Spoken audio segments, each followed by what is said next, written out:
Good morning. You're in tune to Community Voice with Ricardo Davis, President of Georgia Right to Life, and Dwayne Hack, President of West Georgia Right to Life. The founder of Planned Parenthood, of course, was Margaret Sanger.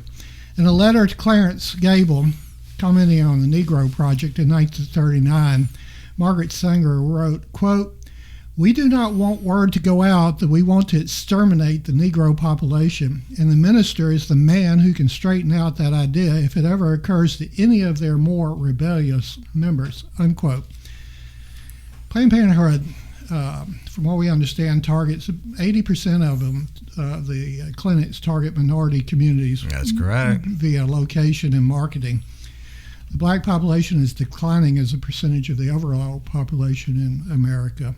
And in quite a few metro areas, I think infamously New York City, where the birth rate in New York City is actually less than the number of abortions being committed on black folks there in the city.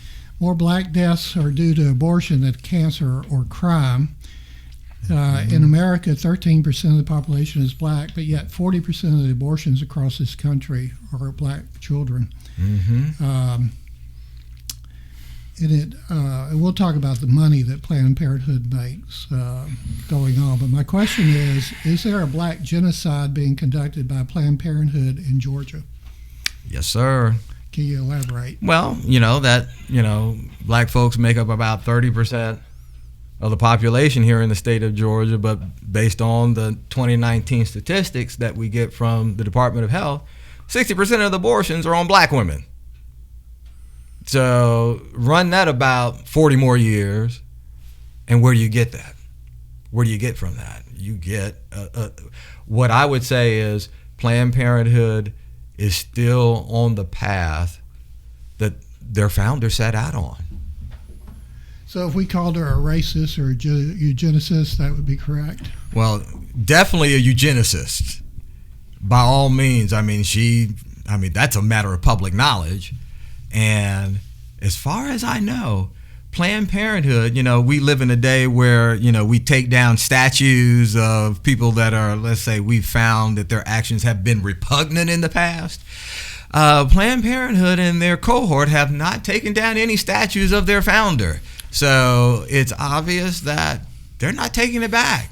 We got to also remember in New York City, there's a street named Margaret Sanger Street in New York City. Mm-hmm. So they basically edified her and raised her up.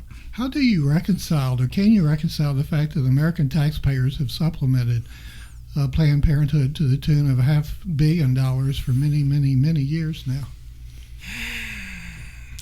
At the end of the day, Steve, we haven't had our Emmett Till moment. We were talking off air about just the whole situation with Planned Parenthood and the scourge that this is on my people.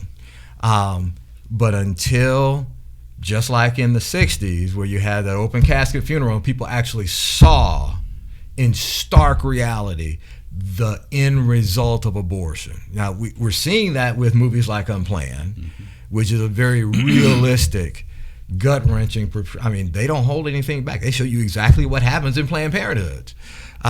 But when we have that public Emmett Till moment with regard to abortion, then I believe the political will be there to actually stop this. Let's talk a little bit about the money. I understand the revenues for Planned Parenthood are over $1.3 billion a year. And from the 320,000 approximately abortions they perform every year, they make $150 million. And I guess there's probably no tracking the amount of money they make by selling aborted baby parts either. Well, of course not. And you're talking about the leading provider. You have all these independent providers, sure, networks of abortion facilities, and a lot of that is cash transactions. But the taxpayer is still funding it to a point, and I don't know the details of that, but also primarily through Title X funding. Title X. So a woman comes in, and essentially you qualify for medical services under Medicaid, and that allows them to essentially get government money to help pay for that abortion. Can the states restrict that? Again, if they had the political will, yes. Okay. And I understand 25% of their money or donations comes from corporations across America. Oh, yes. And that's a growing concern. Again, as our country, as you can see, as we're at what I call arcing socialistic, then the fundamental understanding and value of life and family is being eroded. And that is percolating. I mean, you think about it now. What this country essentially made as a right, a civil right back in 1973, well, the children of that generation are all grown now. Yeah. They are running the companies, and essentially they're taking the values of their parents, and they are essentially supporting that, again, to our nation's demise. I mean, America's already in a negative birth rate. Most people don't know that. They're looking at their cities, and it's like, oh, yeah, our cities are growing. Well, that's just essentially the combination of intra-country migration and then migration from outside the country. Yeah. But our birth rate, we've been negative for a few years now. Yeah, a large part of that is due to abortion. Exactly. Oh, absolutely. So that does not bode well for America when other countries are growing in population. Correct there. In one sense, if people say, Ricardo, you're just being outlandish here. But on this subject, if you want to see the trajectory that we're going on right now, just look at what's happening in China right now. Now, if people want to talk about reproductive justice and the right to abortion, then do we want a world where the government tells you how many children you can have? Mm-hmm. And if you exceed the government mandated number of children, then you must kill them. Well, speak to that as regards to gender selection. Oh, well, in some countries, for example, again in Asia, where the cultural norm is to prefer, let's say, the male children, and again, because of their beliefs, that they will, well, in past times, they would abandon the baby girls, just let them die. Well, essentially, abortion, along with testing during pregnancy, allows people to just identify, well, it's a girl. Well, if it's a girl, then we can abort the child. So that's a lot of where that's coming in. And if we can get back to eugenicist Margaret Sure. Sanger. Okay. One